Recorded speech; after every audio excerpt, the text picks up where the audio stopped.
Steve, Ohio State fans have grown accustomed to the Buckeyes figuring prominently in the top 5 to 10 in the nation under Urban Meyer specifically, and even, of course, before that with Jim Tressel in the preseason rankings. But the elevation seems to go higher and higher, and they've basically hit the ceiling this week on 247 Sports and Lindy's. Yeah, here's the Lindy's magazine picked up at the local Kroger store. You can see Ohio State #1 with a bullet there in red. Clemson 2, Alabama 3.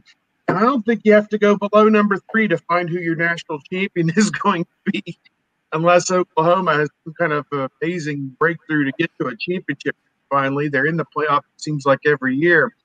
247 Sports also went with Ohio State #1, and they pulled 15 or 20 of their national people to be able to come up with that. So, yeah, it is an exciting time to be an Ohio State fan. If the season comes off the way that everybody hopes the 2020 season will go, that perhaps the Buckeyes will win a 4th straight Big Ten championship and get back to the playoff for the 2nd year in a row. And, obviously the semifinals this year are the Rose Bowl and the Sugar Bowl. And it's interesting, just about everybody has Ohio State projected to go to the Rose Bowl and I guess play Oklahoma or Alabama, whoever they have #4. And then, or if it's 2 versus 3, Ohio State versus Alabama, 2 versus 3. But yeah, it is interesting. The championship game would be in the I forget the name of the stadium, Hard Rock Stadium, I guess, down in Miami. I want to call it the Orange Bowl, but it's not the Orange Bowl Stadium, and it's not the Orange Bowl game, but it's where they play the Orange Bowl. It'll be in January, of course. But Ohio State, I think people are looking at Justin Fields and just the kind of year that he had last year with, just interceptions, I believe, all season long, and his playmaking ability. And, again, if they can find some difference makers to fill some key spots, defensive end and cornerback on defense, they should be right back there in the mix. Tony, I don't think a lot of these writers, pardon the disrespect to a certain extent, have to give it a whole lot of thought in regards to the top 3 this season, as Steve alludes to: Ohio State, Clemson, Alabama. And then if you can extend it to Georgia, they're the 4 best rosters in the country. If you just look at sheer talent, and then Ohio State and Clemson have the distinction of the returning quarterback. Mm-hmm. Yeah, I think when you look at the top of the when you're doing your rankings, you look who is returning the starting quarterback, who is returning Nick Saban, and then you kind of just make your rankings there. I'm looking at Athlon. You mentioned Georgia; they've got them at 7 down there, and it's Clemson, Alabama, Ohio State, Oklahoma, Penn State, and Florida ahead of Georgia. I know there's some people high on Florida, so that will be an interesting one to watch in the East there. But when you return what Ohio State returns, you're not, as Steve said, you're not going to have to go beyond the bottom 3. It'll be fun when like the AP rankings and all of that stuff comes out, because it's always fun to analyze, who puts Clemson the lowest, who puts Ohio State the lowest, and there's always guys that you expect to maybe give a little needle to Buckeye fans or whatever with their ballot, and you see, like, why would you have Ohio State 12th? And then that person gets attacked on Twitter, and then he gets to have his fun and gets his name out there. So that's always a great part of the preseason rankings, which mean nothing but are fun to talk about. But with the magazines, you don't have to look far. You don't have to look hard. The NFL draft tells you. The mock drafts tell you also as well, when you see that Ohio State Justin Fields could be the #1 pick. Shaun Wade's a top 5 pick. All of these guys that are coming back and getting better. I mean, last year, Justin Fields, his first year as a starter. And you look what everybody does in their second year as a starter. Look what Joe Burrow did. Now, I'm not saying we're going to see like 6,000 yards and 60 touchdown passes from Justin Fields, but there's no reason you shouldn't see like 4,000 yards passing or 4,000 yards total offense and 50 touchdowns. The guy is, I think, after this season, will be the best quarterback in Ohio State history, and perhaps best quarterback in Big Ten history.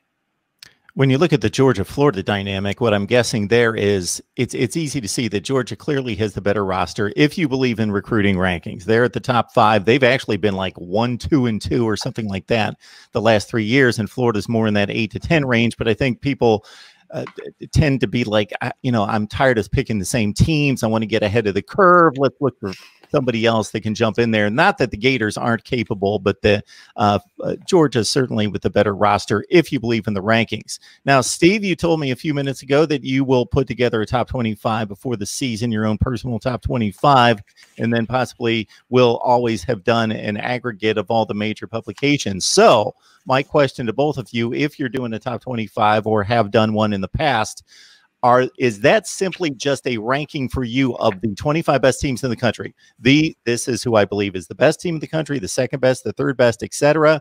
Or do you look at the schedule and say, this might be the best team in the country, but that schedule's brutal, so I'm going to rank them 5th, or whatever, that you play the schedule into it to try to project record and thus the top 25? I'll just say in the preseason, I think I'm mostly looking at what I think are going to be the best 25 teams.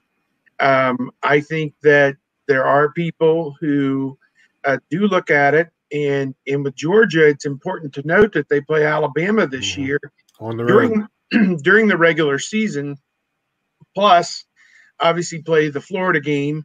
And then if they win that game, theoretically, they'll probably have to play Alabama again by winning the East Division.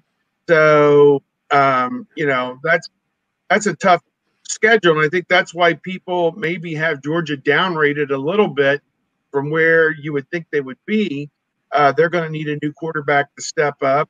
Oklahoma is going to need a new quarterback to step up. Alabama is going to need a new quarterback to step up, although Jones, if it's him, got some time at the end of the year. I'm not sure if he's going to hold on to that job or not. But I just look at it that I guess you put those factors in the back of your mind and wonder. I think with Clemson, the opposite is true. You know that they're not going to play anybody of note throughout the whole season. I guess, do they play Notre Dame, I guess, at one point this season, and then maybe North Carolina in the championship game. And beside from that, they really don't have a difficult run there. So I'm interested. I'm going to probably do a comparison of these top 3 schools from top down and side to side, and I'm probably going to look at the schedule, and the schedule can cut one of 2 ways. If you go 13-0 against the schedule, then you're 1 or you're 2, certainly, as we saw last year with the way that it took out. But you play a tougher schedule, you run the risk of only being 12-1 and kind of open yourself up to maybe not making the playoff because of that.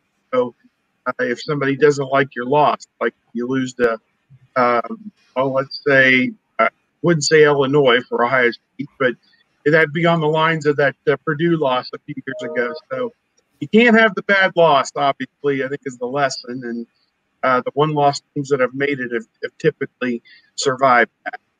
Steve and Tony, there's always that guy that just thinks they're cooler than everybody else and they can just show up whenever they want, kind of fashionably late. That's our guy. Kevin Noon, Buckeye Grove. DirecTV was here. We had to get some boxes fixed. Now I can watch TV again. So, yeah. Sorry. We are glad to have you, Kevin. We're talking about the Buckeyes at #1 in the 247 Sports Rankings, also Lindy's, and the Alabama-Clemson, Ohio State dynamic of you basically, pick a team and maybe Clemson and Ohio State get the nod because of the returning quarterback and whatever you think of the preseason rankings here. Yeah, I think Ohio State and Clemson should be right up there. Alabama certainly has the name recognition, whether or not you truly believe in Mac Jones or you don't believe in him. I think that's, a matter of preference right now, but Ohio State certainly is returning guys in the right position. They certainly have a schedule that sets up very nicely for them with the right games at home.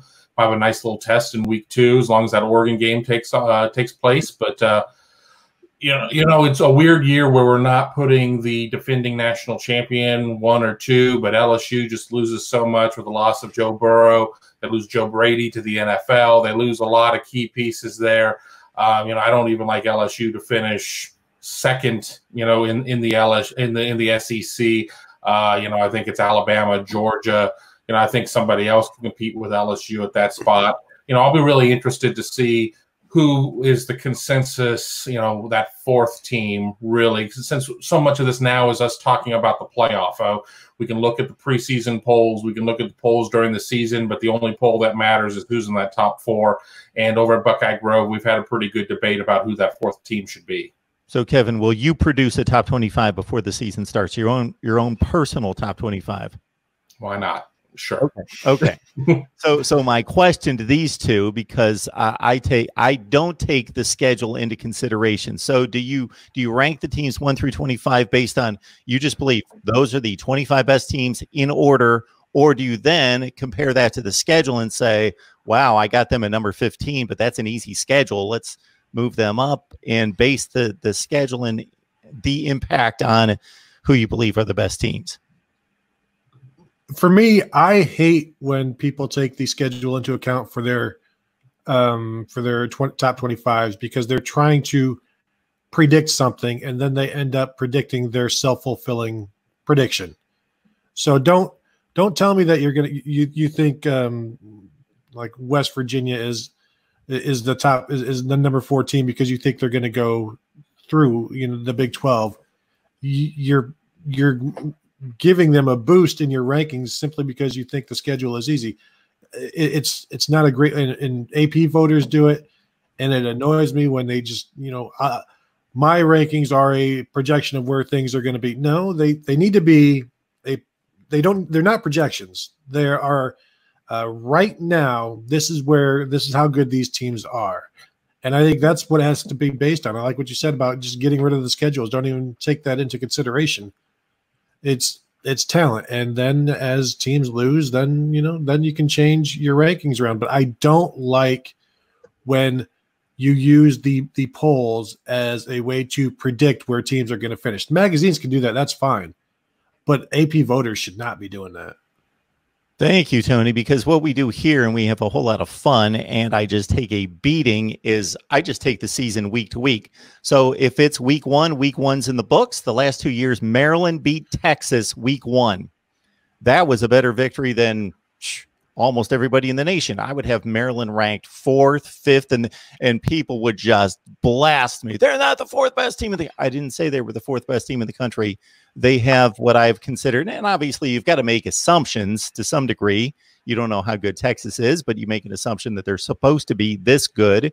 And I say, when Maryland loses, as you expect, and I expect, they will then drop out of the rankings and it'll play up. But at this point, they're 1-0. They beat Texas. So I'm going to rank them, boom. And so I've got some funky rankings for the first few weeks of the season, and people tell me how stupid I am. And I get no backing. I'm kind of against that, but I also have a feeling I could be outnumbered here, so I'll just shut up. I think that I don't think that the ranking should be solely based on what's as a future predictor of what's going on. The 25 best teams should be the 25 best teams, but I don't know. I mean, if we're going to use that Maryland over Texas example, under no parallel universe would Maryland be a top 20 team for me. I don't know. I think that's what makes it so fun, is that we all have different criteria for how we look at it. You have a poll of 25, 50, 1,000 people. You could assign criteria, and then still everybody's going to interpret it differently. So, when the Buckeye Grove top 25 comes out, I'll be sure to lay out very specific criteria of what my mindset is. But, I do think that an element of it should be a predictor of success, of what they're going to have on their schedule. I don't think that's going to be something that drives it. But, if you really go out there and you schedule a challenging schedule, I think that needs to be notated, within that ranking a little bit, if it's something that you're going to be able to navigate. like to get to these commits that came in this week, unless Tony, you've got man, you look like you're just gearing to say something. Well, rankings. You know, I think you take that stuff into account when you get to them, and there'll be time for it then. So, you know, Noon and I can clash on this. We'll take it to DMs later on and probably angry emails. But no, I completely and 100% disagree with Kevin Noon on this and many other things. I apparently do as well. Kevin, can you at least understand that I'm going to rank the teams based on what they've done on the field thus far and not try to predict anything? There and hug you guys. I'm going to come in late and I'm going to disrupt some things. I mean, I've got, you know, some chairs need to be broken, some windows need to be smashed. You were the guy to do it.